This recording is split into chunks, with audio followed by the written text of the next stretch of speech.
Okay, let's get rolling. Welcome everybody. Waterloo, Orlando, in California. I did 6.5 years there, so looking forward to it. All right. First of all, massive registrations tonight, and it is all because of our incredibly special guest. So thank you so much all for joining. We're doing our Henry Schein Dental Academy session this evening. This is a CE course for live attendees, not the recording, sorry, and give us about 10 days to process the CE credits for us. So I'm going to pull up a poll in a second, but first we have an absolute rock star with us. And if you've seen the recent Super Bowl ad about rock stars and rock stars internally and in the organizations, this is her. So Dr. Whitaker, I had the privilege of meeting Dr. Whitaker a while back as we were engaged with her secondary project, but she is the rock star in every sense of the world. Very few have the academia components and expertise. And she completed her PhD in neuropsychology and also down the professor route to the HDIP in statistics over in Ireland. Then going down the clinician side and opening not only her first, but now her second incredibly successful and profitable clinic. And then also now, just in the spare time and for fun, goes out and goes full entrepreneur, joining us on the dealer, the circuit through all the different dental courses, booths, and opening and starting her own app, because there just wasn't a proper solution within the dental industry to do it. And has since started Dental Hive, which we're a proud member of, and incredible success. So just quickly, as a clinician, Dr. Whitaker's, focused comprehensive Invisalign, jaw, airway health, etc.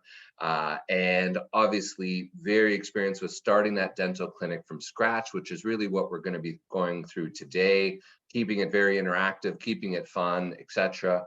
And really having some good candid conversations. What did we learn between the first and the second? Office systems, right? How to assemble the professional team. Who was worth their salt and maybe just where didn't you see as much value. So it is my true absolute pleasure and honor to welcome the one and only Dr. Aisling Whitaker. Wow, Eric, thank you so much. That was an incredible introduction. I feel like I could just leave now. Thank you. Thank you so much, Eric, and to Cirrus for the invitation. We really appreciate it. It's really exciting to be joining you all this evening. I'm really looking forward to sharing the highs, the lows that I and my husband, who's also a dentist, have been through opening our two startups. And really, I'm excited for you if you're on the brink of planning your startup or you're just contemplating.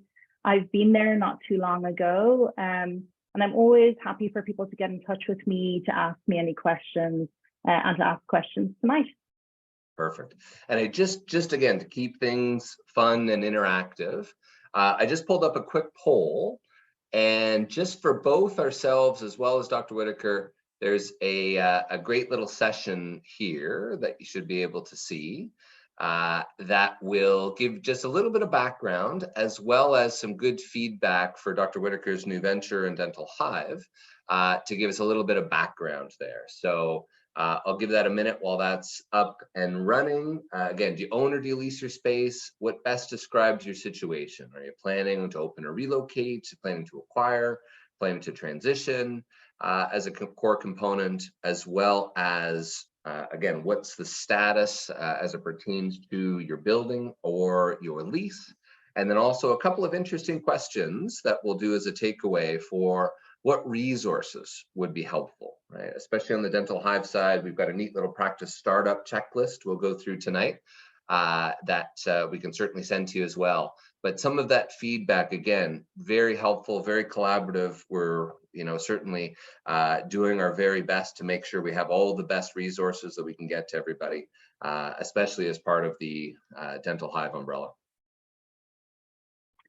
Thank you so much, Eric. So a little bit about me. I grew up in a dental family, actually. Both my dad was a dentist and my mom was a dental assistant, and they met in dental school in the early 1970s in what was sort of the first generation of the Royal College in Ireland.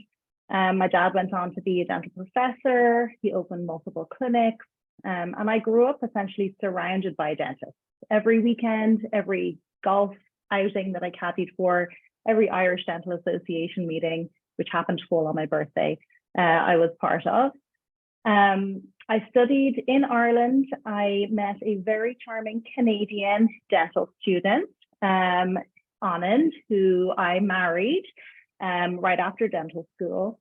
And we graduated pretty recently in 2015. We moved to Canada in 2016, so a year later. That year we worked in Ireland in multiple clinics. And we now have a 4-year-old, very busy, very noisy little boy, which keeps me on my toes outside of working hours. And for me, I've always been somewhat of an entrepreneur.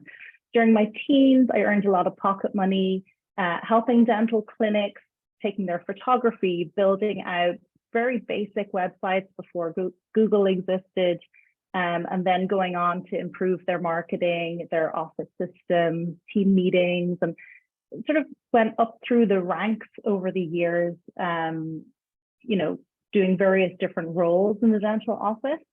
And I spent a lot of time in my 20s building systems for multiple groups across Europe and in Ireland, like mini DSO equivalents, building out their systems and protocols for the dental office. So when I went through dental school, I essentially was able to pay my way through dental school, doing those systems for offices and ultimately selling my dental notes to incoming dental students. So I've always had that mindset of, how can we work smarter and not harder? Fun fact, a recent student reached back out to Dr. Whitaker and said, "You're Dr. Whitaker, I still use your notes." I know, they're still in circulation, and I apologize that they're very outdated to the Irish grads now. We arrived in Toronto in summer 2016. We worked as associates in a few different offices around Toronto. And actually, we worked in some really wonderful offices. So I don't have a lot of heartache stories as an associate. I really had some great mentors that year, but my plan was always to open my own clinic and be my own boss. I sort of entered dental school knowing that that was my trajectory. So within 6 months of coming to Canada, I felt very ballsy. I went into the main banks that had healthcare departments here in Toronto, and I met with the heads of those departments to find out, what did I need? What did I need financially? What did I need savings wise? What type of experience did I need? I don't even think I had a credit score at that point. So I was really starting from scratch, trying to find out, what do I need to open a dental office? And I was pretty shocked. The banks in Canada are extremely generous, or they were at that time. This was pre-pandemic. And they were essentially willing to just give me a checklist and a check to get started. They were very positive, maybe a little bit old-fashioned in their thinking of what the dental office should run like, but they were definitely very supportive. Coming from Ireland, we've been through multiple recessions and Celtic Tiger, and there wouldn't be a lot of lending going on, so I was quite surprised about that. But then I really quickly had to get started with creating a business proposal. I'd be working all day long as an associate trying to save. And then every evening I'd go home and do at least 3 hours of research, doing webinars like this and all the blogs that I could find and all of the data sheets that I could find. And, my research head went on, and I was trying to build a business proposal, getting quotes from everybody on equipment and construction costs, and just getting a general idea of what I needed. I started to research locations by myself initially by going through demographic reports of the city, and also through the Dental Association here. They can give you reports on how many dentists are in an area, how many patients they have, roughly how many new patients do they get. And then looking at plans of Toronto, of what construction was going to be coming up in the area over the next 5 years, what does a certain intersection look like, all that type of thing. Once I had done that, I started to build a tentative startup team of what that could look like. And that was when I first met Eric. So I went to one of the lectures as part of my research that I was doing. And one of the lectures I went to was with Cirrus. and it was so helpful. So his team was part of my startup team, but also contractors, starting to interview them, get a ballpark figures of things, architects, the suppliers, so trying to figure out which of the main suppliers I would go with, who could I build the best relationship with, and kind of put together that team and then started the build-up process. So from the day that I found the location through Cirrus's help, using their realtor, to the day that I saw my first patient, it took about a year. We opened our first dental office right in Midtown Toronto on an area called St. Clair West in 2018. And it was a 4-chair startup clinic. So we started in a completely empty space. We did a lot of marketing in the year coming up to that, a lot of Instagram, and we grew by about 80 to 150 new patients per month. So we're very aggressive with our marketing. I attended a lot of community events. I really wanted to get myself known in the area. We did also plan to live in the area long term, which we do now, but we didn't at the time. And a year ago, we stopped taking on new general dentistry patients. So we're at capacity now. The only type of patients we take on here are Invisalign, airway, those types of things that Eric was saying are my favorite areas of dentistry to work in. So I've been very lucky that I'm able to kind of filter to the types of treatments that I want. And we love this community, and we really made a huge effort becoming part of the community. And I think that was a huge part of our success.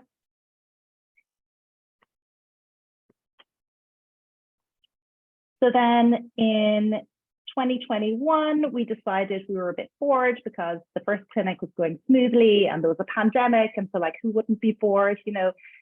But in all seriousness, my husband wanted his own clinic. We wanted to work separately so that we could keep our marital relationship very happy. So we opened the second location in 2022. So same thing, from sort of finding the space to entering the doors. It took us pretty much bang on a year, even with all the COVID delays and everything that could have happened.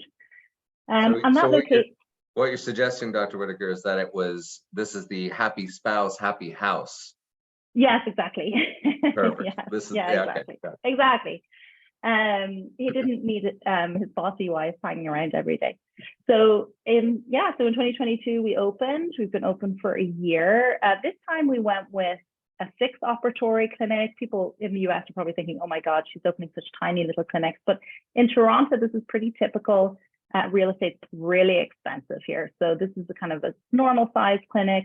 And we also built into it a digital lab with milling machine and 3D printers and all of that, so that could service both clinics, so that we don't have much outgoing labs, if any, very little.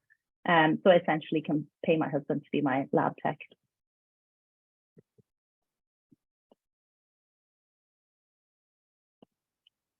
So some of the questions that came through prior to the webinar were, why did we do a scratch office versus buying an office? And I'll be honest, back then, 5 years ago, or let's say 6.5 years ago, when I started those conversations with the banks and things, all the advice that I was given was to buy an existing office. They really thought, who is this person coming in with all of these dreams and visions, and maybe she's being too emotional about it. But I really wanted to create something that really reflected me as a person. And now I think there's definitely a leaning towards people saying you should start from scratch as opposed to buy. So it's kind of interesting how those things change over time. But I wanted to share some of the reasons why, to me, this was very important. And maybe this will resonate with some of you who are really trying to make that decision. So it was really natural for me to want to do something that reflected myself, my husband, Anand. We were very specific about what we wanted our marketing to be like, how we wanted the patient experience and workflow to be like, what type of technology we wanted to invest in, which was a lot of technology, because we're really interested in the digital dentistry side of things. And although buying an office can give you a bit of an initial financial comfort, let's say, because you'll have billing from the beginning, it didn't take long for us to break even. I think we broke even on month number 2. So it was very fast. And I think with having that is not the norm. Yeah, For everyone else Having a out there, really that's not the norm. but I think having a really strong vision and really having systems that can make that vision a reality is what, was a testament to us. When I was in Ireland and working in my father's clinic and, all throughout working there growing up, I was always David's daughter. And I felt like if I took over an office and bought an office, I would just be the next dentist in, and people will be really missing that original dentist and how they did things. And there's a loyalty factor. Whereas if people are seeking me out and choosing to come to our office because they either see us as special or new or we grow a reputation, then they're choosing to come to us as individuals. It was very important for me to not name the clinic, Dr. Whitaker's dental office. I wanted us to be seen as a team of professionals that supported our patients, and for them to recognize the name and the brand as being something of high quality. And that's really stood to us when we opened a second location, and people are very comfortable going between the two locations because they see the name of the company as being a strong name as opposed to just coming to see me.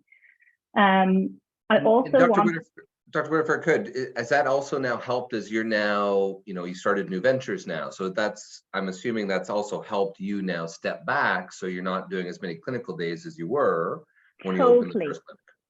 Totally. It didn't really have much of an effect. Like, I was very purposeful about always featuring each staff member on social media and our website. All of our hygienist names are on the door.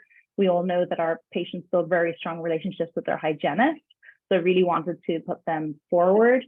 I always have all my staff names on their scrubs, every assistant. I want patients to be treated by every person who works at my office, not just me as an individual. And that mindset is something that's very hard when you buy an office as opposed to start your own team, because that's a mindset that's within every staff member that works there. Another thing for me was freedom to treatment plan, the type of comprehensive dentistry, the way that I saw it, with all the bells and whistles, like the time-lapse technology with scanners and doing these types of digital dentistry and having these different indices and smile simulators and things like that that the clinics didn't have. I wanted to be able to treatment plan that way, and I want patients to choose us for those reasons. We wanted to create a space that reflected us. My husband's really into design, he's really into cars, but more from the design aesthetic perspective, the premium fixtures, things like that. And for me, I'm really into travel and going to hotels and the customer service side of things. And those were the kind of things that we wanted to be able to bring into the space and make it feel a little bit more residential rather than clinical. Of course, the dental clinical room has to look, there's a dental chair. If we could have gotten away with having not a dental chair, we would have done it, but that wouldn't have been practical. We also wanted to choose the right team. As I said, we wanted to create a team of people who really believed in our vision of what the dental clinic experience could be like, and be able to train them. And for me, I love professional development. I'm all about everybody being trained to their highest possible level. So I wanted a team that were really craving that. And I've surrounded myself with people who just really enjoy working in the dental office as much as me, and being able to quickly weed out the people who don't. So, it's worked well from that point of view. And then lastly, we really wanted to implement the systems that I had been working on throughout my whole, teenage and 20s and everything, of all these different protocols that I've worked at different offices that I've worked at. And I didn't want them to be met with resistance. So being able to step in and be a leader and do those things was a reason that we wanted to start completely from scratch.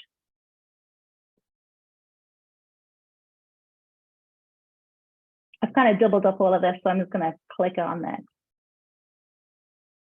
But it wasn't all plain sailing, as you can imagine. I know that all sounds, very, easygoing, and it worked well.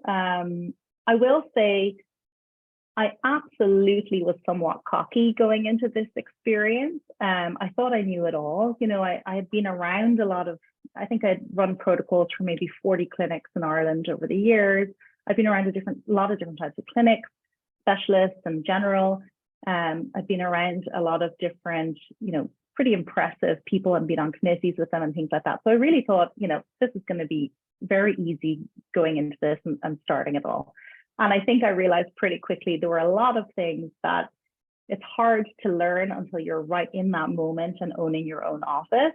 You don't really learn any about this at dental school. You learn how to become a dentist. You don't learn how to be an employer, and you certainly don't learn the ins and outs of like all the legal aspects of opening a business.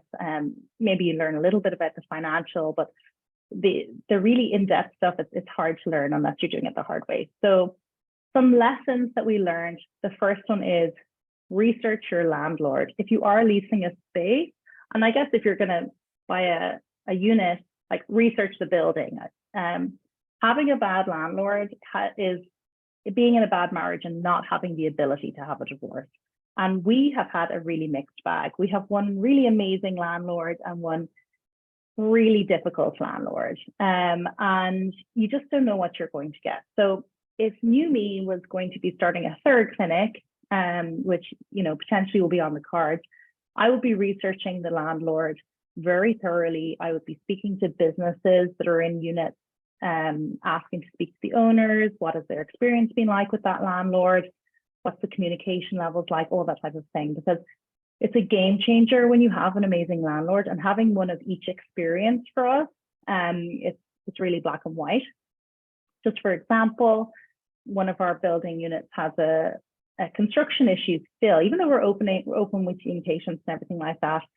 And it is many, many, many months of emails until we see one response back. And then, oh, I didn't even see those emails, and that type of thing. So really know your landlord, and be very persistent as well.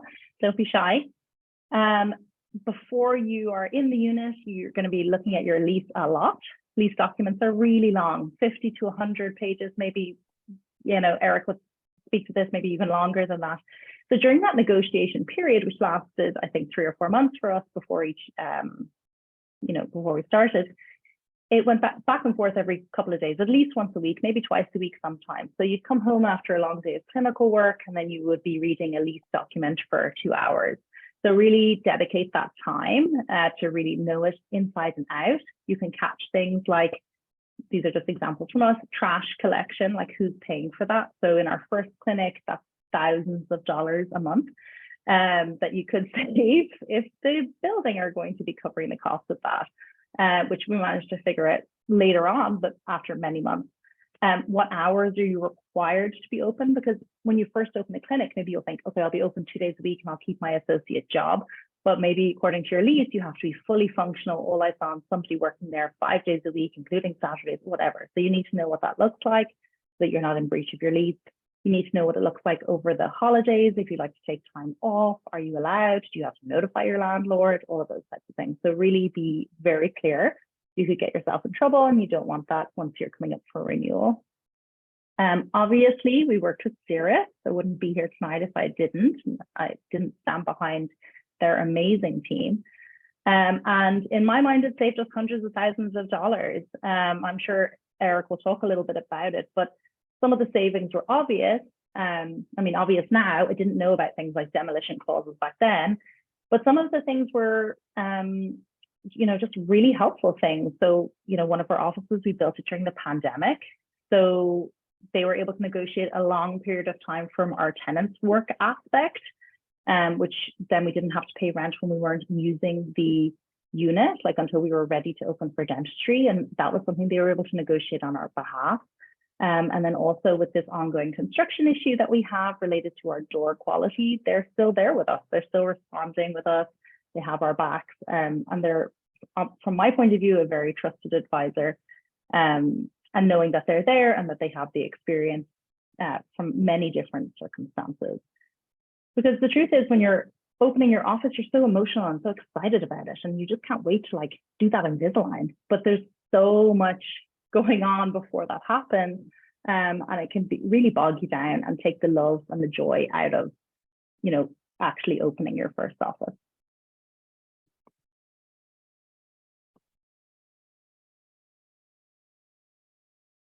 After we opened, there's a few other sort of smart things that we started to do after a while. So that first year, we were just so excited. We had a huge loan. We could just buy whatever we wanted. And maybe we were a little bit naive and, really got all the things, all the fancy things. And then you become a bit more savvy about what you need to spend to be a really great quality dentist and to not lose any quality in your patient size, right? Because you want to be doing fantastic dentistry, but you don't necessarily need absolutely every color of soft flex disc every time you're doing a tiny chip on a front tooth.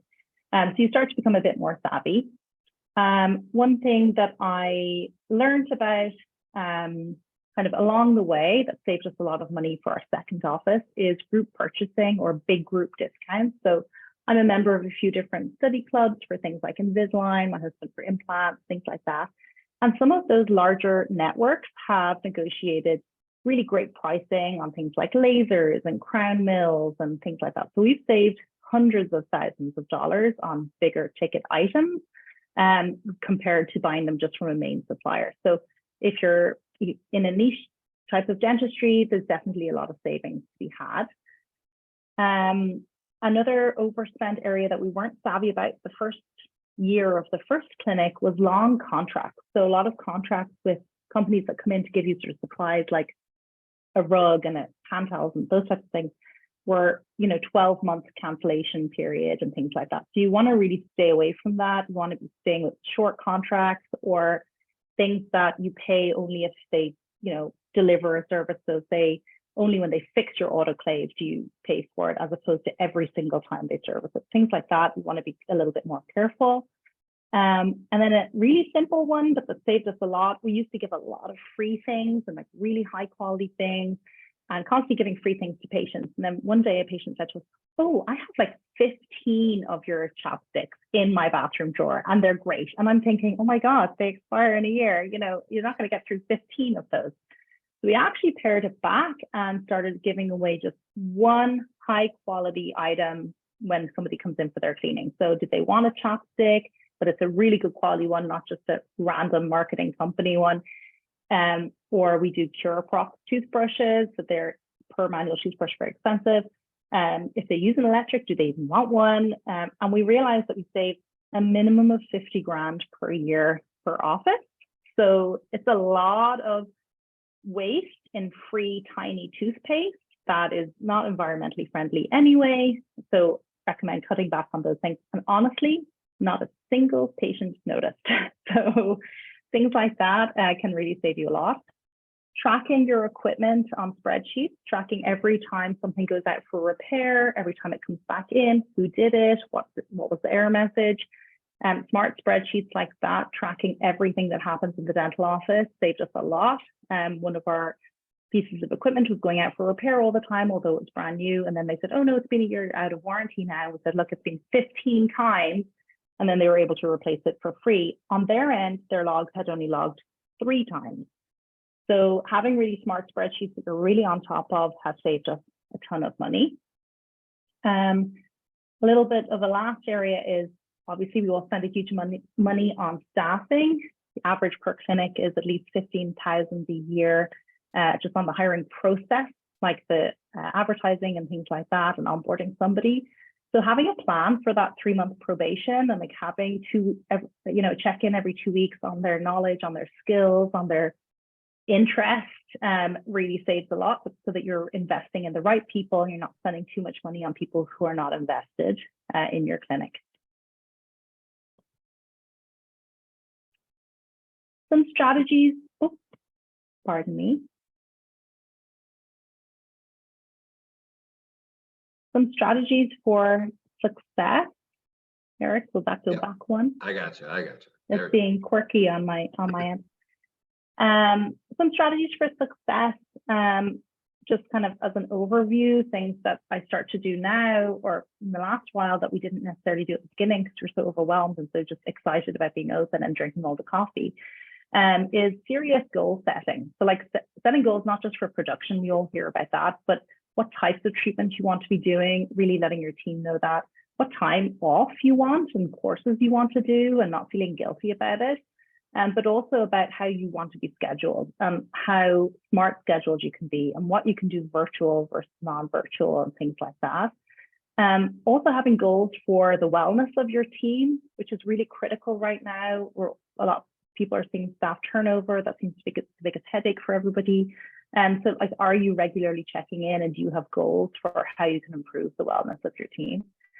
We include the team in the narrative of our clinic. They're involved. Every patient knows who they are. They're featured a lot. They do a lot for us. We reimburse them well. We train them. We invest in their professional development.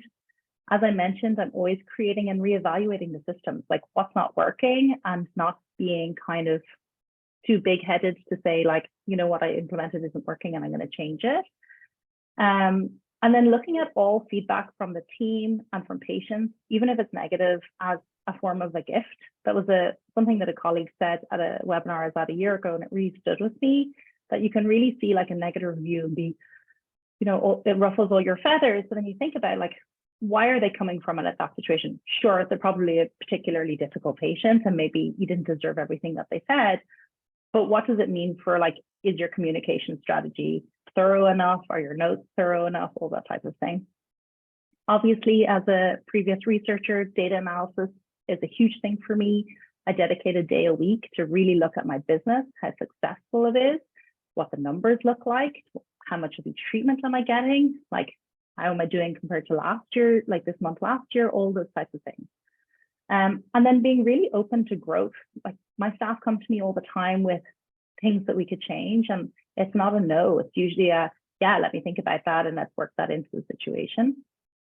The last strategy that's really worked for the mental health of our team is being overstaffed.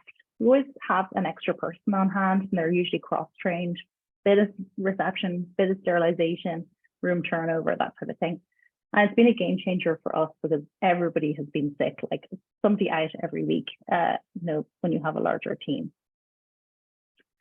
So opening the clinics has been a huge personal achievement for me, and it will be for you as well. It's such an amazing thing to do. It's so exciting. It's such an exciting time. And over the years, I've been really lucky to work in really cool clinics and with groups and associations and things like that. And then the pandemic hit, and I was sitting by myself alone at home or in a tiny apartment with our then 1-year-old. And I decided I was going to fulfill a different dream of mine and create a digital app to put together a lot of these protocols and have them all in one space. So we did that, and actually not just me, I'm a co-founder. We're a team of dentists, dental assistants, dental office managers, and we put together this app called Dental Hive. It's free, it's downloadable on the App Store. Started in Canada, obviously, but actually funny that there's some people on from Texas because you just launched in Texas. But a lot of the resources will be, you know, good for no matter where you are. They're geographically relevant no matter where you are. It has an interactive job board, but the main thing that we're doing is building out resources and guides for hiring, checklists for the office. We're releasing a series on the dental startup process that Cirrus has been a wonderful contributing partner to.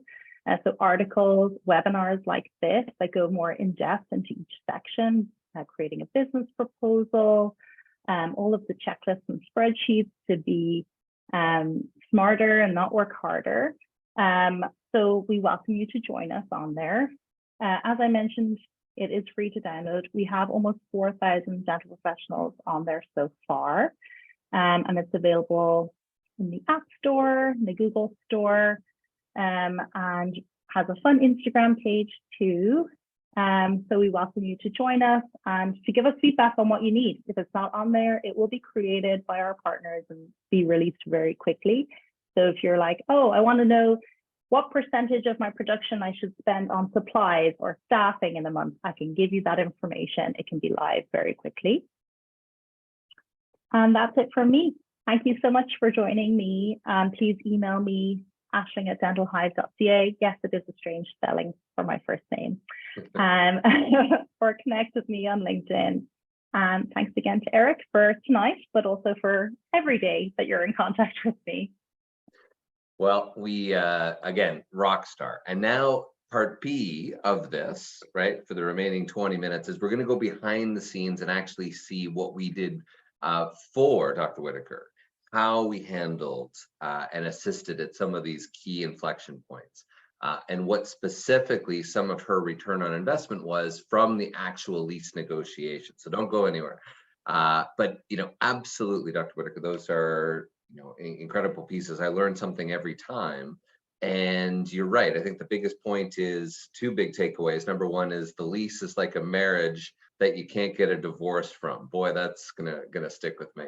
And then number two, of course, is just again, you just don't know what you don't know type of thing. And when you came and spoke to our staff, I mean, you really reinforced the naivete going into it, that just holy moly, the mountain just kept on getting bigger and bigger and bigger.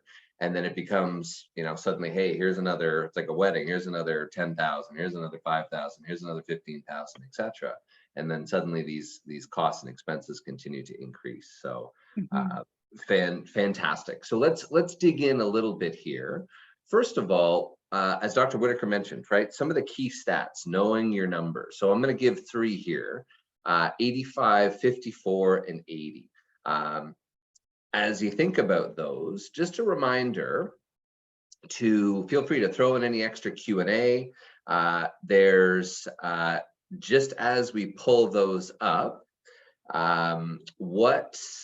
what we're going to do, there's some good ones here about Instagram and buying versus leasing a property. I'll touch on the buying versus leasing shortly. Dr. Whitaker will hold that for the Q&A about some questions about how long did you start marketing for the new office. We'll come back to the marketing question afterwards. But again, feel free to throw into the Q&A and we'll certainly have lots of time for it at the end. So 85, first of all, you may be shocked to know that 85% of dentists have a lease that can prevent them from ever selling their clinic. That you'll find in the assignment and subletting section of either the letter of intent or the lease. Some of you might be surprised to know that well over 54% of dentists are actually overpaying in rent today. And some of you may be even more bewildered and sickened to know that in many cases, landlords have the right to a percentage of your practice sale proceeds upon your eventual exit, including the original lease that was presented for Dr. Whitaker. So at a very high level, who are we? Well, Cirrus Consulting Group, we're pretty unique. We are the only healthcare specialized tenant representation firm of our kind in North America. This is it. This is all we do, is dental office lease negotiations. My name is Eric Cook, just updated my Zoom. And as the president and owner of Cirrus, right, we have the pleasure every day of working with doctors like Dr. Whitaker, talking about their business, talking about what keeps them up at night, talking about some of the strategies, as she just discussed, on how to maximize the success and profit while minimizing some of the stress going through the incredibleness of trying to open up a brand new clinic from scratch. In addition to that, mid-career dentists just renewing. So those of you that might have already done it before, right, here's a great opportunity now that we can, even though you might have said, oh gosh, I've missed my opportunity to lease.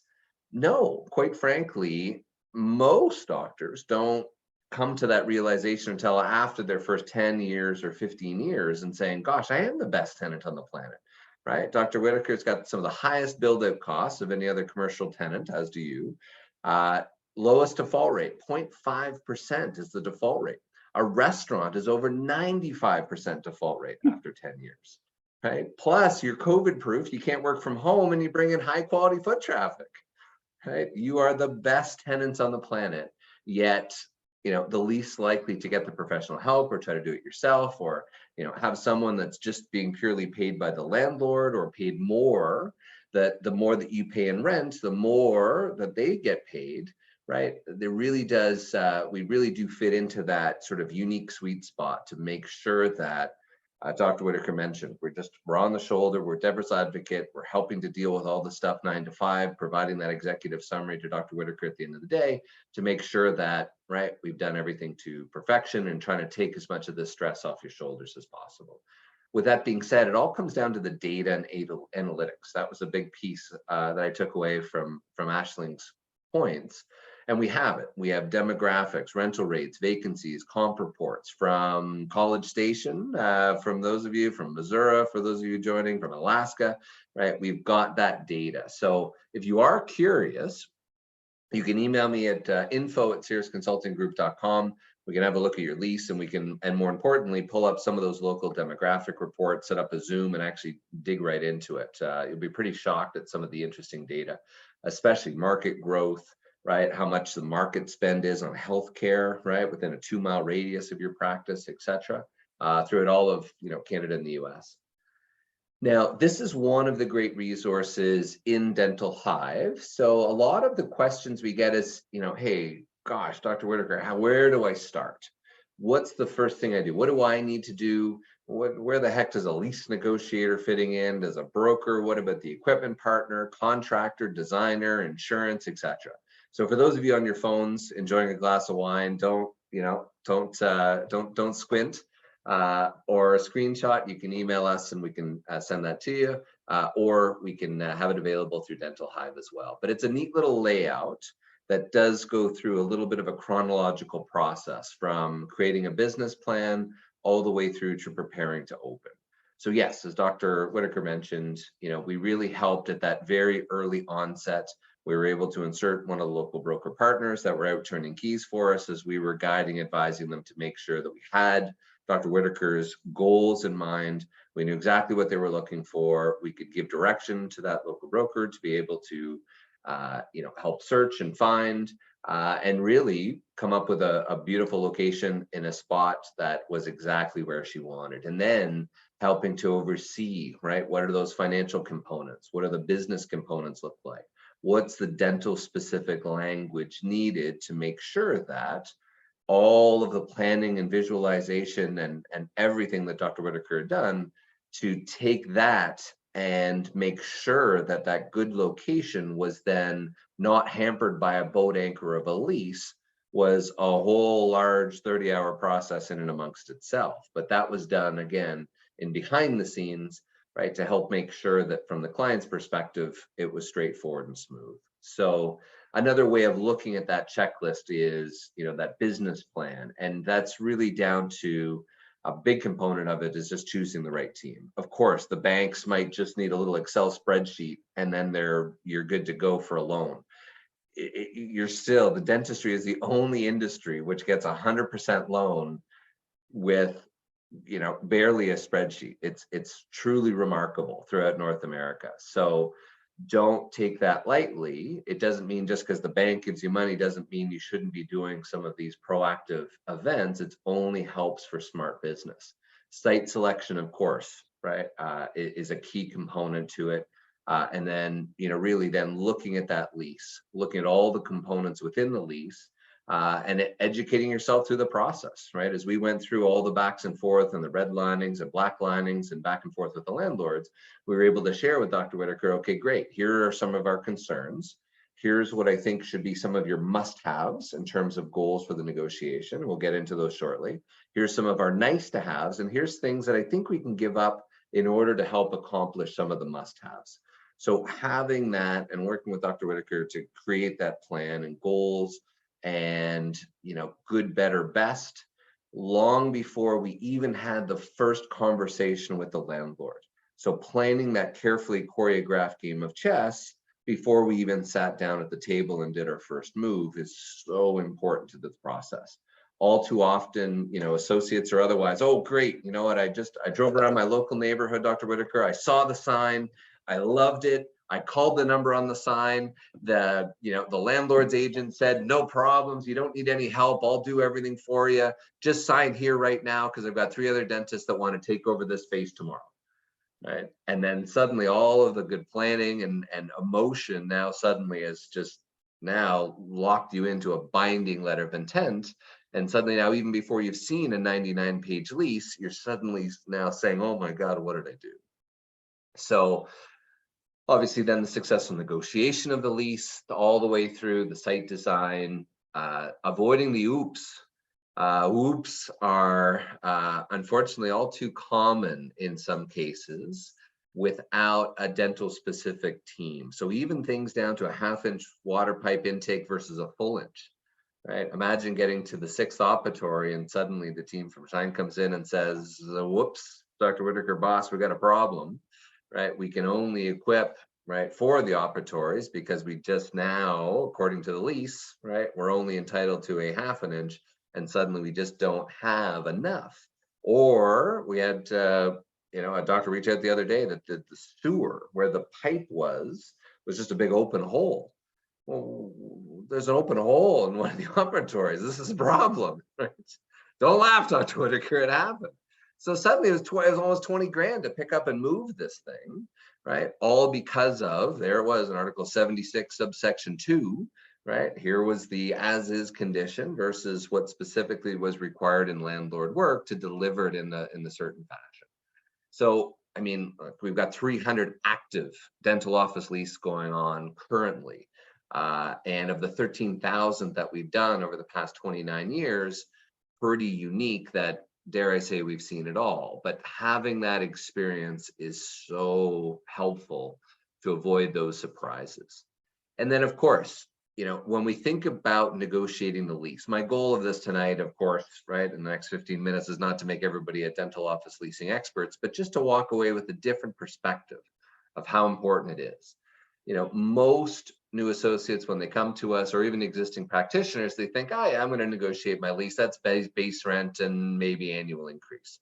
But there's really 7 main variables and probably another dozen other financial components, including the trash, as Dr. Whitaker mentioned, which can be thousands of dollars of additional expenses.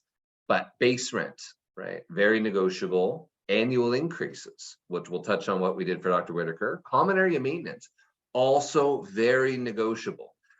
If there's a great takeaway, is for many of you in beautiful ground floor retail shopping malls, upwards of 50%, 50% of your base rent is, and in addition to, is your taxes, maintenance, and insurance. That can be negotiable. There can be things like a common area maintenance cap. There can be things like an amortization period. So if they redo the roof or parking lot, right, you don't get hit with a $30,000 surprise at the end of the year. Or things to be able to exclude certain components, right? Or be able to bring in your own contractors, etc. There's so many different intricacies to help. Fixturing and free rent, that was a big one we'll touch on for Dr. Whitaker. Tenant improvement allowance. We've got to be cautious. Be cautious with tenant improvement allowance. In some cases, that can be a little bit of fool's gold. It can be nice to have money from the landlord, but as long as they're not bumping it into your base rent or annual increase. So we'll touch on that as well as the landlord work. So just a few of the components. And back to Dr. Whitaker's point here is look at your numbers, know your numbers. And part of that is just, getting out the old iPhone and the calculator. There's one of my little guys, is to get out the calculator and realize, look at your financial commitment to the landlord. So here's just a real simple example. $5,000 a month, an annual increase of 3% per year. By the way, landlords are asking for 5 and 6% these days because, hyperinflation and the world's ending type of thing. But look at this, that $60,000 per year when you signed up suddenly now has become almost $80,000 a year at the end of your first 10-year term. And most of you probably have a lease that's a little higher than the 5,000. But just in those first 10 years alone, you're almost $700,000. Your next 10 years, right, is almost $1 million, right? So that's $1.6 million on that letter of intent that you're about to sign on the trunk of on that car, without really thinking, my God, I'm just about to sign a $1.6 million check. Or most often, the practice is in the same location for roughly 30 years. That's that $5,000 a month initially is now a $2.9 million check from you to the landlord over the next 30 years. And that just assumes some really simple basics. In practicality, it's probably going to be that much more.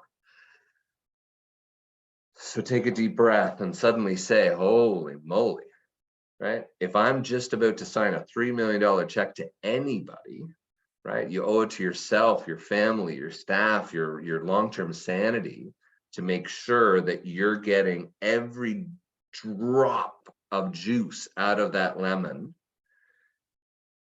as value, to make sure that, right, you're getting everything you want and more, from a great lease. So, Dr. Whitaker, thank you for allowing us to share this. Here's what we did. So this was for the second location, but equal significant wins for the first.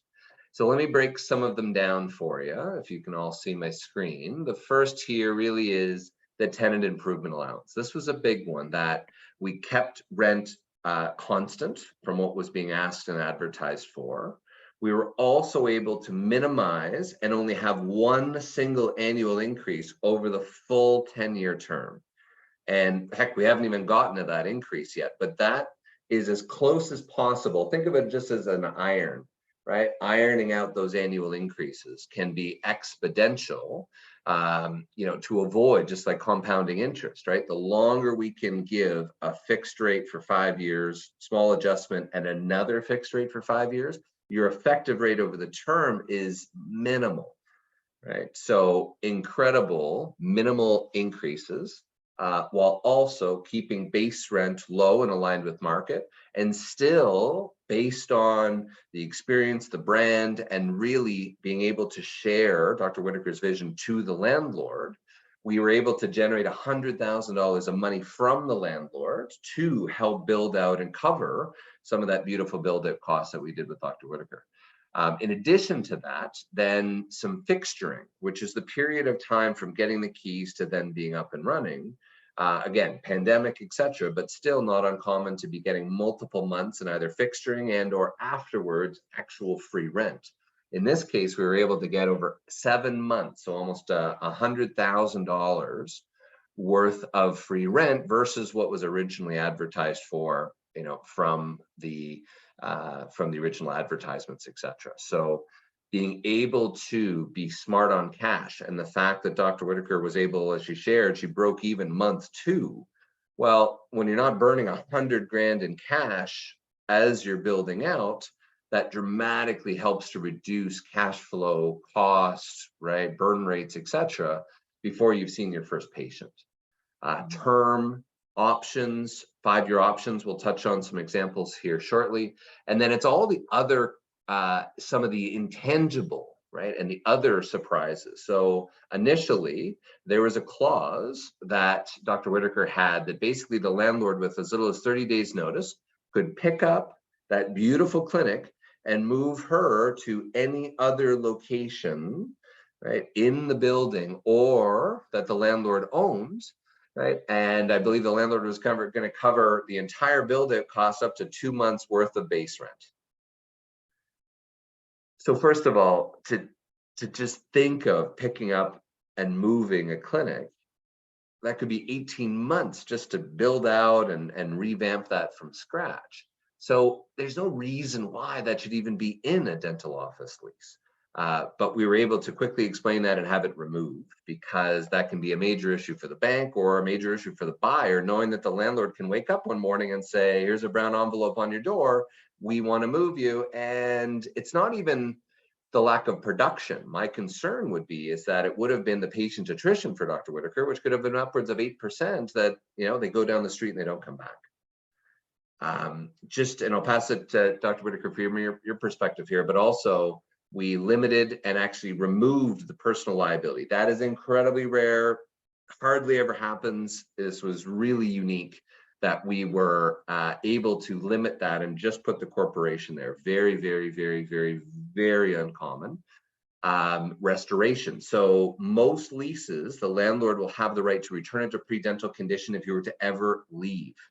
So all that money that you've just spent to build out that location, the landlord reserves the right to say, hey, keep it exactly the same as it is when you leave or pass away, heaven forbid, or, right, you have to return it to pre-dental condition at 20 or 30 grand on your eventual exit. The landlord did have a right to Dr. Whitaker's percentage of practice sale proceeds. We were able to remove that in its entirety. We also got a very broad use provision, so the types of services that she was able to do was expanded, and even then get exclusivity, so nobody else in the complex could do any sort of competing types of services for not only the term but also any renewals. And if she was ever to sell or, heaven forbid, pass away, right? That then could also be transferred to the future buyer as well. I'll pause there. Dr. Whitaker, your perspective from this was a little behind the scenes, a little bit of making a watch. Yeah, I'm like remembering it all, all the trauma. No, it was obviously, Eric has highlighted all of these huge areas. And I think this is the important aspect of not reviewing your lease yourself or with a very well-meaning lawyer who doesn't specialize in dentistry. I think there's some really specific things to the dental clinic that you could miss and overlook, and you don't realize the value of those things. Like, obviously, I knew about demolition clause or relocation clause, but getting all of the exclusivity, we were able to add everything in there. Like, what if we ever want to, I can't remember, like events or education, or we knew we might have myofunctional therapy or physiotherapy. We added everything in there. So we were really able to do some amazing things. And the needing to sell to a specific type of dentist, at your level, that type of thing. So say you're there for 20 years and you're, hopefully, knock on wood, one of the better dental practitioners in your area, and then you can only sell to somebody who's exactly the same as you, like things like that, where that might be really impossible to find. So, having somebody who really knows the ins and outs of it was really amazing for us. There's even another simple one that so many doctors don't realize aren't even in there, one of which was the inability to bring in a 1099 or T4A independent contractor. So most associates, et cetera, right, for tax reasons, et cetera, they want to be paid as a separate entity. Well, of course, the landlord suddenly says, well, hang on a second, it's only you, right, as your corporate entity and employees thereof that can work in your space.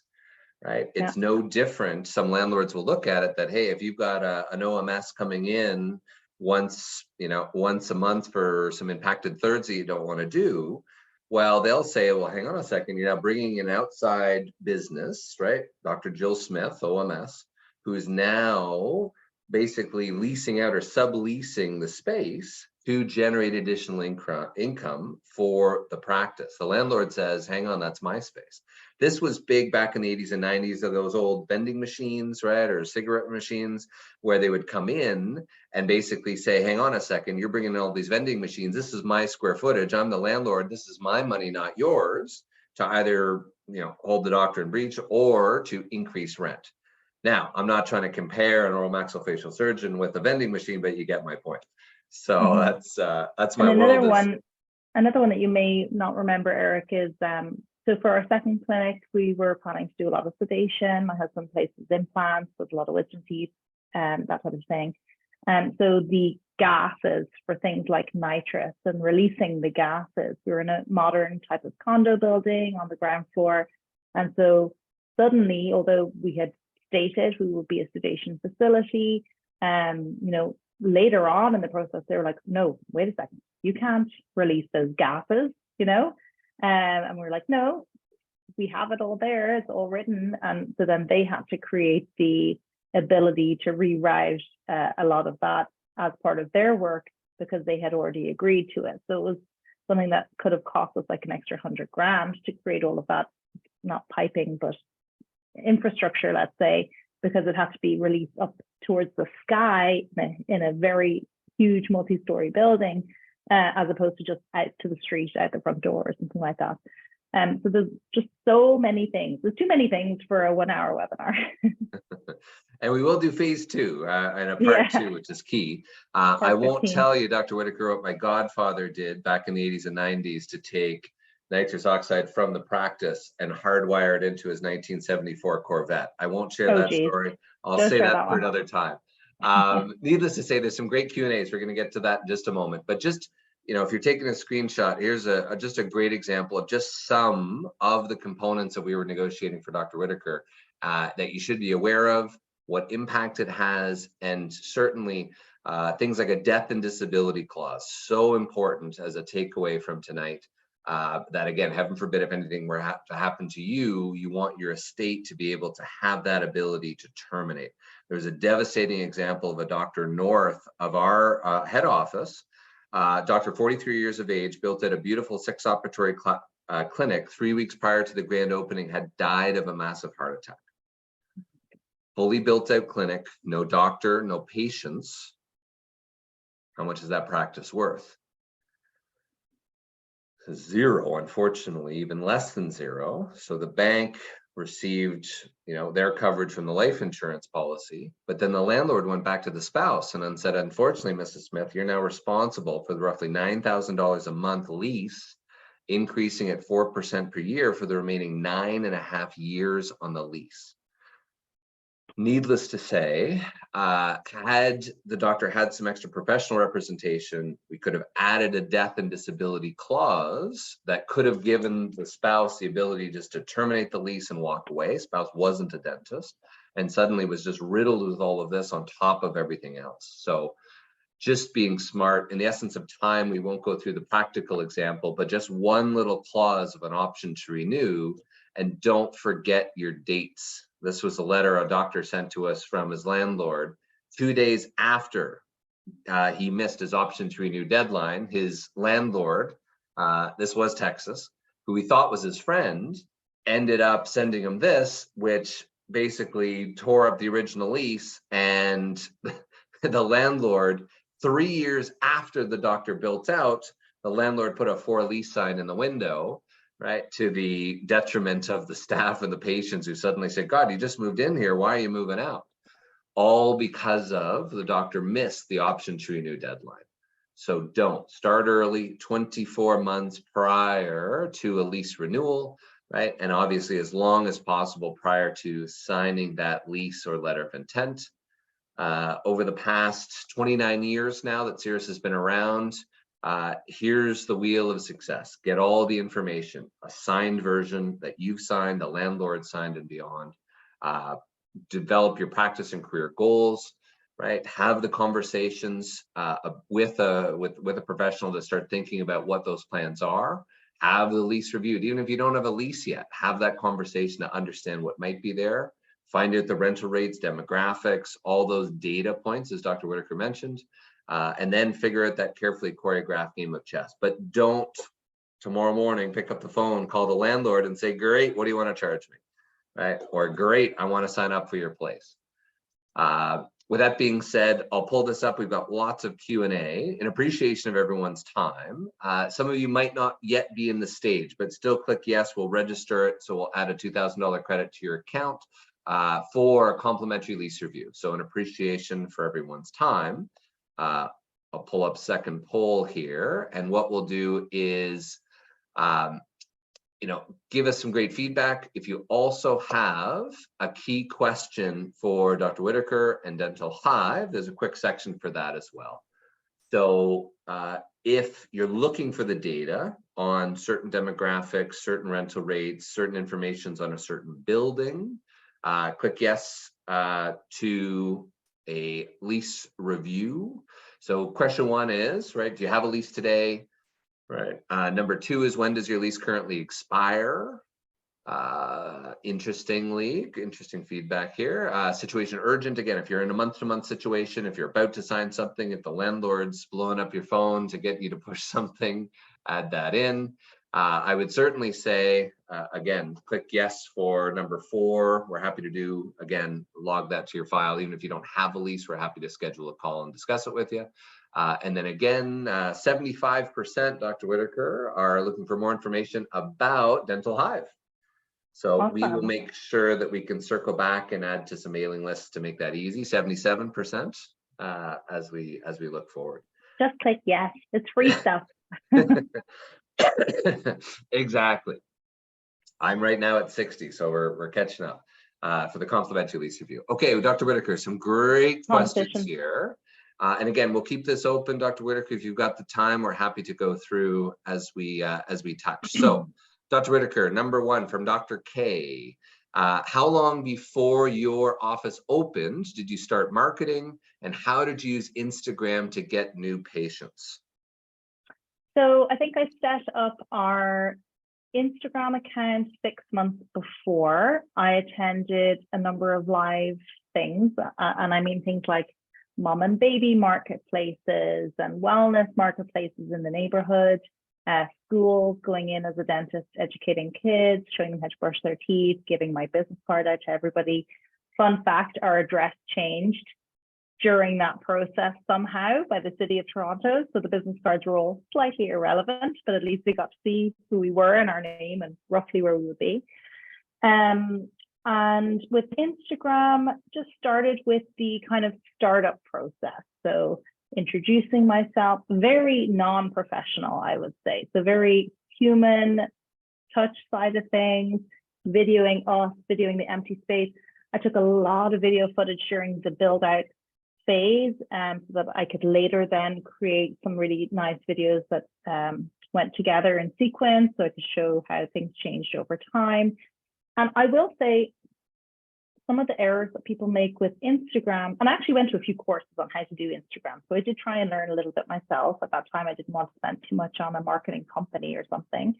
And you don't really need to. So I think if you use cookie cutter images and things like that, people just skip past them because they think that they're an ad. So you want to be really building a reputation of who you are. I would talk about who we were, what we loved about dentistry, my backstory, my husband's backstory. I was pregnant, 6 months pregnant when we opened our first office, so all about that. And I would go to a lot of local restaurants. I would chat to the owners. I would chat to the bartenders. Obviously, I was pregnant, so I wasn't drinking anything. Local flower shops. I was just everywhere, shameless promotion, up and down the street, telling everybody who I was. Happened to meet a guy who ran the local Facebook group. I would answer everyone's questions in there about dentistry. I joined a lot of mum and baby Facebook groups because I legitimately was about to have my baby too, but always answer questions in there locally. So just got myself known, got my husband known, and it was honest. Like, we wanted to join this neighborhood too, and we do live in this neighborhood now and that type of thing. But we really just tried to engulf ourselves in the neighborhood. We didn't have a huge following necessarily on Instagram. I wasn't looking for like 50,000 people because I don't care if another dentist follows me. I don't care if somebody in New York follows me because I'm in Toronto, in Midtown Toronto. Everybody I wanted to be on there would be also in Midtown Toronto and be potential patients. I would look at who was frequenting local businesses, so say the local independent coffee shop, and who was commenting on their like they put up a beautiful coffee or something and they'd be like, oh my God, this looks delicious. I can't wait to come in tomorrow and check it out. And then I'd be like, oh yeah, I also think it looks great. P.S. You should also check out Whitaker. Like, it was so shameless, but it worked. And everyone in our neighborhood knows who we are. And we're not the only dental clinic in our neighborhood. Like, please be aware, Toronto literally has a dental clinic on, every second block. So it was really about setting ourselves apart as being, a family in the neighborhood that you wanted to get to know, and we wanted to get to know you. And it was genuine, and it worked out. Great. Got another 20. So we're going to go through some of these little rapid fire. Geez. Okay, I'll go faster. Sorry. Buying versus leasing. I can handle that one. Yep. Again, there can be pros and cons with each.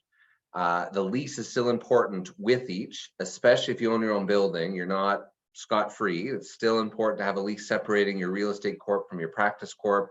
That can be taxes, liability, value of your building, value of your practice, and heaven forbid if you pass away and there isn't a clear delineation between expenses between your building versus your practice, can be a big issue, especially if your buyer doesn't have the capital or doesn't want to buy your building, and or a DSO that only wants your practice. So buying versus leasing, worthwhile. Happy to have a long conversation and touch on pros and cons. Number 2 is tell us about your 500 plus Google reviews. How? Well, we're at 350 for a perfect 4.9. Dr. Whitaker, how do you have 500 Google reviews? Honestly, I couldn't even tell you. I remember seeing webinars. Oh no, I could tell you, but I will tell you. I remember seeing webinars that somebody said, if somebody has more than like 500 Google reviews, they must be all their friends. I do not have that many friends. So it is not, I think maybe one of them is my mother when she actually came as a patient over from Ireland. I ask people when they're in the office, like, people come in, like, we really do put a lot of time and effort into our patient experience. And at the end, they're like, that was so great. And I'm like, that's amazing. Thank you for telling me. Also tell Google, you know, and they do. And we get usually 1 or 2 per day. And we don't, I don't have anything in the waiting room that says rate us on Google. I don't have anything in the waiting room that even has a picture of a tooth or Invisalign or, you know, I'm not trying to be salesy on those things. And I know that that's what marketing experts tell you to do, is have a sign on reception saying rate us on Google. I just think it's too obvious. If somebody has a wonderful experience, they're going to rate you on Google. Every time I go to a great restaurant or have a great experience somewhere, I make a big effort to rate small businesses and give a meaningful review. And on, you know, businesses that I use, services and things, and our patients do the same. That's great. Dr. Whitaker, do you do private consults? This type of thing? I'm assuming, yeah. I have done many. Just email me. Dr. Whitaker alone has probably referred at least a dozen, probably coming up to 2 dozen clinicians over to us that we've helped them as well. So we certainly appreciate that. Next question. How do you transition from an associate dentist to an owner? Did you still work as an associate part-time? Yeah, so keep in mind, my husband was working as an associate somewhere else full-time. When we opened our first clinic, he only worked half a day, maybe 1 day every 2 weeks, something like that, doing surgeries that I don't do. And so I was working, I think, 2 days a week, maybe as an associate still. I was doing a lot of longer Invisalign cases, so I needed to finish those up for maybe about a year as I opened. Once we opened the second clinic, my husband had already finished being an associate. He actually had a month after finishing being an associate before he opened his doors to just really get to grips with having the business. So I think it really depends on where you are financially, you know, as a couple, or if you're an individual, it would make more sense to be an associate for a bit, and then maybe open 2 days a week at a time or whatever, but always having that other person. So that first year, or I would say that first month we opened, it was me and another person, Christina. I don't think she's on the call, but big shout out. She's still with me. All of our startup teams still work with us. So she's a hygienist, but she essentially worked as my assistant, my hygienist, and my receptionist, all in one breath, unpacking boxes, just all the things. And then within 1 week, I needed an assistant because we were growing quickly. And then I think within a couple of weeks, we needed a full-time receptionist. So it grew very fast. You know, the growth is very rapid. And a quick follow-up to that was how many days a week did you open initially?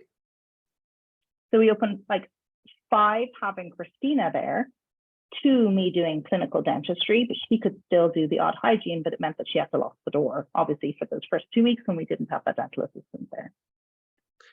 Got it.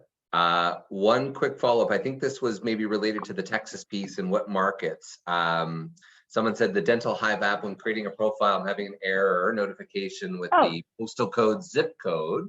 Is that because I'm in the US? Is there are there certain, when creating a profile? Spaces? Yeah. No, it should be open to the whole US, so just message me.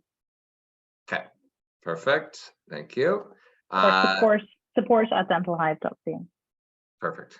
Dr. Whitaker, did you continue as an associate while you grew your new build practice, or did you find it more valuable to be present at all times that your new build was open? I think that's the same. So I worked 2 days a week as an associate, 2 days a week at the new office, but had a team member there 5 days a week. Perfect. There was a question, Dr. S, OSHA protocol. No, we're doing an upcoming course with Dr. Carson Carpenter, compliance training partners. We're doing that coming up within, I think we've got that lined up for December through the Dental Academy. Lots of great resources there on the OSHA front and the office lease, etc. And things like new patient paperwork, etc. Is that within Dental Hive, Dr. Whitaker? New patient paperwork? Yeah, a lot of that is all being released over the next few weeks in Dental Hive. So if there's something specific, just let me know. We can release it earlier. Perfect. And a question we get a lot, does Cirrus Consultant help with finding a location and the demographic data that's needed to find a location? Well, demographic data means 100 different things to 100 different people. But Dr. Whitaker, from your perspective, obviously we inserted one of our local broker partners, which was there to help, turn the keys and move things forward. Yep. And then obviously we were able to, come up with the different data points, looking at your area. Anything else Yep. to add in terms of how we helped you sort of? Yeah, so call. We had a few kind of hubs we particularly wanted to look at because we wanted to live in an area too. So the realtor partner came with us. We also always brought a person from Henry Schein because they would look at the slab, they would look underneath, they would really see if it could be usable as a dental unit. So actually in our building, the unit we originally wanted was a much larger unit because I wanted an education center, that type of thing. And it was a much larger unit, bigger rent, all of that type of thing, but still would have only been 4 operatories because of how the slab was laid down. I wouldn't have known that if I hadn't have brought Henry Schein with me. So I didn't have to wait for the x-raying of the floor. So yeah, you go with your realtor, you also bring somebody from a supply company or equipment company and can really help you see what it'll look like. They'll also do a free drawing of the layout for you. It's not the one we use. We got an architect, interior designer who's amazing to really look at ergonomic workflow, but they will allow you to at least see what could fit in the space. Great. Question, Dr. M, can you send a link for the recording? Yes. If you were late to join, feel free to email us, email cirrusconsultinggroup.com, info@, and we can certainly send you a link there as well. Dr. H, best websites to look at demographics, starting or acquiring a practice. So there's a few different companies that'll get right into the dental demographic components. That's a little beyond what we do, but in terms of general real estate components, if you didn't already, click that complimentary lease review, and we're happy to set up a call and we can actually go through and do a screen share with myself or someone on the team and actually look at some of the neat little stats and pull some of those reports for you. Happy to help. Perfect. So that's Dr. And then H. I also use the local dental association. I was able to send, I think it was either the Canadian Dental Association or the Ontario one. So just check what's equivalent in your area. But I would send them the postal code of the building that I was interested in, and they were able to send me everything related to the dentistry component for free. Perfect. Great. Dr. A, I won't post your email address, but I got it here. I took a photo, so I'll certainly email that to you as well. Okay, interesting question here for you, Dr. Whitaker. So I'm currently trying to figure out if a space will work for me or not. I hired an architect to design the space to see what's possible and to get an idea of what the investment would be like for construction and equipment, etc. $1 million. We have not started talking about the lease yet. Should I have my real estate agent start talking about the lease or wait until the design is done to see if it works? What's your thoughts, Dr. Whitaker? I mean, I think the design shouldn't take that long. Our initial design really only took about a week or something to come through. It was all sort of happening around the same time. I guess unless there's a very specific thing that you're worried about not working.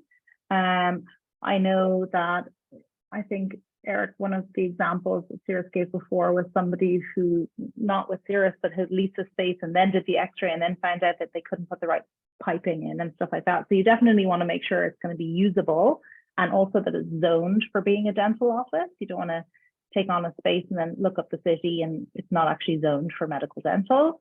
But other than that, square footage wise, our first one is 1,400 square foot. It's small and perfect. The other is like 2,000 square foot or something like that. So I think really, you'll have a general idea as long as it can be core drilled. If it can't be core drilled, you just have to raise the flooring. That would just be additional expense. Yeah. Just to add, obviously, we're a little biased knowing how important the lease is. I would certainly say that you definitely don't want to get too far along the garden path if there is going to be demolition, relocation, if the landlord's not willing to give term, if they're not willing to give any inducements, if they're going to be incredibly difficult, God knows, right? So as Dr. Whitaker said, you really almost want to interview your landlord And part of that is, I mean, as we work with our clients, one of the first things we do is we talk to the landlord is to figure out, okay, great, what are you looking for? Are you interested in dentists? Here's why. What are you looking for term? What sort of inducements are there? Is there demo, relo, right? Resto? What's the sort of assignment look like? Long before we even get to a letter of intent. So Yeah, yes, to be efficient, the long phase. right? The earlier you get the details, the better. Dr. S, my present term ending at the end of the year. I have another option to exercise for another 5 years, or to request one more 5-year when I exercise the next extension, or do a new lease. So here's a great tip for all of you. Do not exercise your options. Get a new lease. I'm being a little tongue in cheek, but look, we had actually, funny enough, Dr. Whitaker and I had our kids together at Wonderland, and it was a neat little, we crafted across paths. Anyways, we love, my boys love the Pirates of the Caribbean, right? And if you just exercise that next 5-year term, you're walking the gangplank, right? And if you just exercise that last 5-year term, by the time that you're about to renew your lease and or sell, or heaven forbid pass away, there's nothing left. There's no term. And as Dr. Whitaker mentioned, you know, the banks are great, but if they want to give you a 12-year amortization period and there's only 2 years left on the lease, big problem. So you're far better off to say, you know what, Mr. Landlord, hey, I'd much rather a new 10-year term with 2 5-year options, or a 5-year term with 2 5-year options. Keep term for you, keep the options for your buyer. Okay, I'll say that again. Keep the term for you.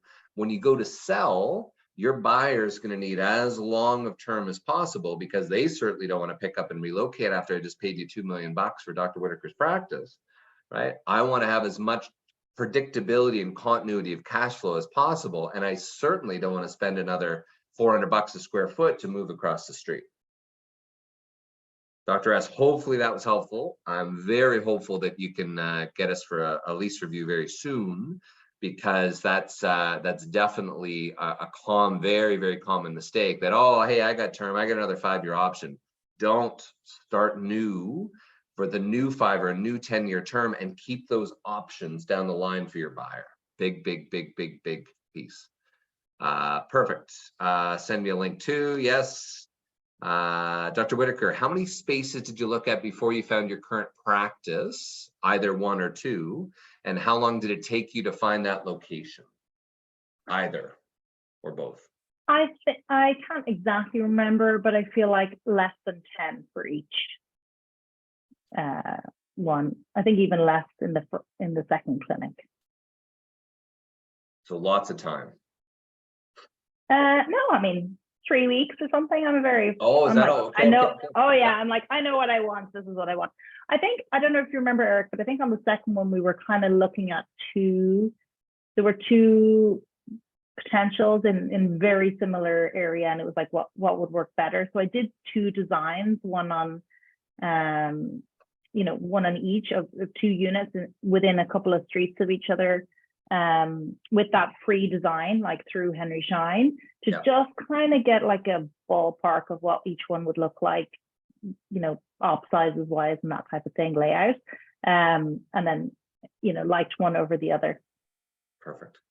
2 more, unless there's anyone else, but 2 more. So how did you learn to market your dental practice? I know you mentioned webinars, other components. What resources can we learn from? Other than Dental Hive, wink, wink. Oh yeah, okay. Dental Hive. No, I'll be honest, like really the marketing of a dental office for me, it started since childhood. Like I did, you know, earn my pocket money that way over many years.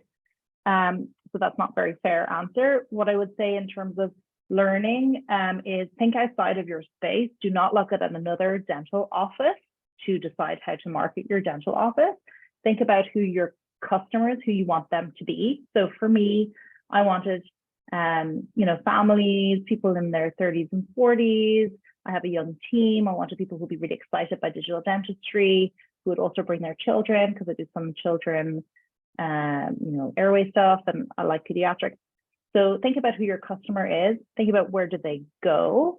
What kind of things do they like? It's kind of easy for me because we were like, we want families similar to ours. Okay, so then I look at the businesses that I like to go to and how are they marketing? So the nice restaurants that we like to go to, or certain marketplaces that we like to go to, or whatever, how are they doing their marketing? How are they attracting their customers? That's how we're going to do it. So I'm not going to be a stale dental office who, and this is in no offense if any of you are doing this, but who have put up a post on, did you know you should brush your teeth twice a day for 2 minutes or something like that. What I wanted is to create an emotion in the people who are reading my post. So it was more about getting to know us. We very rarely do before and afters. Like really our page was like trying to be more like, this is somewhere you'd like to visit and hang out with these people versus this is a dental office. And that worked for us. At some point we did pay somebody megabucks to do Google ads and it wasn't worth it. So we didn't do that again. What worked it for us was just being ourselves and being genuine. And like I said, kind of getting inspiration from other non-dental businesses. Great. There's been a couple of follow-ups. There's one about what's your email. You've got it right on screen there for everybody. Ashling at dentalhive.ca, if you can still see the screen. One other one, Dr. Whitaker, what was your biggest source of new patients when you opened? Was it Google search, social media? Was it you just shameless promotion, as you said, referrals from patients, right? So prior associates practice, other GPs, where did that? When we first started, 70 to 80% was Instagram. Now, because we slowed all of that down, because we don't really need a lot of new patients anymore, about 70, 80% of that is internal patient referrals. We don't pay for anything for marketing. Like I said, along the way, at some point we paid for some ads to try them out and things like that. It wasn't worth it for us. Luckily, I was able to design our website and do all of that type of thing. So obviously you do need a good website. You need good Google business directory listing. You need to be able to be seen and be found and your hours to be correct and that type of thing. People need to be able to book online. That's just not like most people are on their phones at 9 p.m. at night. Look at us all. Here we are. This is when people want to book. So if you don't answer the phone at 9 p.m., which none of us do, hopefully, because we have a life, they need to be able to book online. So, I think kind of doing the marketing well, but also doing it smartly and knowing where your dollars are going to, that's really critical. So we do run a report every month on where do our new patients come from. Every patient has to have that. Like, did they find us through internal referrals? Did they find us through Google? Did they find us through whatever? So that you know, like, where to put a bit more effort into, even if it's not money, but like where to put more effort, where to post more videos, what type of content is working. Great. That's amazing. That was that many from Instagram when you started. I know. And my accountant at the time thought I was crazy with the things that I was saying. Like he said, on average, people get 25 new patients a month. And I was like, 25? Come on, I could get that number of people off the street. And he was like, I don't know what you're after. But, it worked. So here we are. Great. Dr. Van B, big question about condo and pretty specific. So again, if you haven't, email us, or happy to set up a call with you and discuss that in a little bit more detail. Condos can be interesting, also have all sorts of additional expenses, etc. Expandability can be a bit of a challenge. Different owners can be a bit of a challenge. Condos are a challenge. Anything else? I'm sure you've had lots of colleagues. Anything else on the condominium unit, Dr. Whitaker? It's nice having the security person there. It's nice having people who live in the building. As soon as they move, they're not your patients anymore, though, so don't rely on it.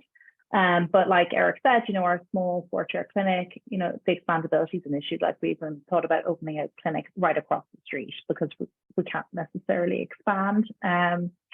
So we definitely could have gone bigger, but we were a little bit timid at that time. So I think not being able to expand can definitely come back to haunt you a little bit. Understood. There's been a few others. If we can still steal you for an extra couple of minutes, Dr. Whitaker, we've got For almost sure. everyone still on with us. Dr. W says, in the former percentage, how much time do you spend working in your practice versus working on your practice in terms of marketing, practice management, CE, etc.? I know now it's changed, obviously, with starting Dental Hive. Maybe what was it, and how has that changed over time? Now it's a little different, but like Eric said, so in those earlier phase, like I said, I always dedicated one day. So let's skip the year that I was working as an associate for 2 days. So once I was in the clinic working 4 days, it was 4 days clinical, 1 day business. And by business, I mean looking at all my analytics, all the reporting, really deep diving into the business, what was working, what isn't working, maybe recording some content, recording staff, doing staff meetings, so that my 4 clinical days were just patients, nobody coming to me with a lot of questions throughout the day, disruption, blah, blah, blah. They were just 4 clinical days. And then I think, so then I went on mat leave for all of a couple of weeks. But then I had an associate. So then, it kind of came down to like 3 clinical days, 1 day of business, 1 day of faffing around, drinking coffee. And sort of now at this point, I do 1 to 2 clinical days a week, and they're extremely smartly scheduled. I do a lot of virtual appointments. I've been able to delegate a lot to different team members, raise people up through the clinic and teach them how to do certain things that I don't necessarily need to do. I have trust in my team to do them. And my production has increased since when I worked 4 days a week. So being able to really smartly schedule yourself and not just like work 12-hour days, like I work normal days, I'm able to pick my son up from school. That's the goal as an owner, right? Is that you can focus on your business, make it profitable, do the clinical dentistry that you love, and still be just as productive. That is the dream and focus, and you make it sound so easy. And grow your tomatoes in your back garden, because that's what I'm doing. Tomatoes, as they say. Yeah. There's a few other follow-ups. Might have been someone that joined a little later about Instagram, but no marketing currently, etc. So it sounds like we've, unbelievably, here we are now, an extra 35 minutes on the back end. So hopefully everyone's enjoyed it. I cannot thank you enough, Dr. Whitaker, Aisling. It is a true privilege, and what a neat view. What I think might be even interesting is, we've done a few things together on Instagram, but we could even do sort of part 2 where with either some photos or even you and I can walk around through one or both of the clinics and sort of discuss a little bit why you made some of the decisions you did, right? The design, the layout, right? The sanitization areas, etc., patient flow. Mm-hmm. I'm sure lots of people would love just to see at least the thought process. And then more importantly, you obviously expelled all this, capital, both physically as well as mentally, to sort of say, hey, we did the analysis, we chose this type of equipment, and here's why, and we did the analysis, and here's what we found since. If you're interested in that, certainly there's a little survey at the end as well.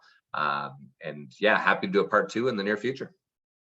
Absolutely. And thank you everybody so much. Please reach out to me if you're looking for any resources at all.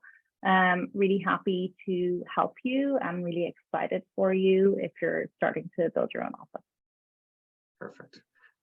Great, Dr. Whitaker, cannot thank you enough. Thank you so much, everybody. We still have over half still with us, 45 minutes afterwards. Go to bed, everybody. Yes.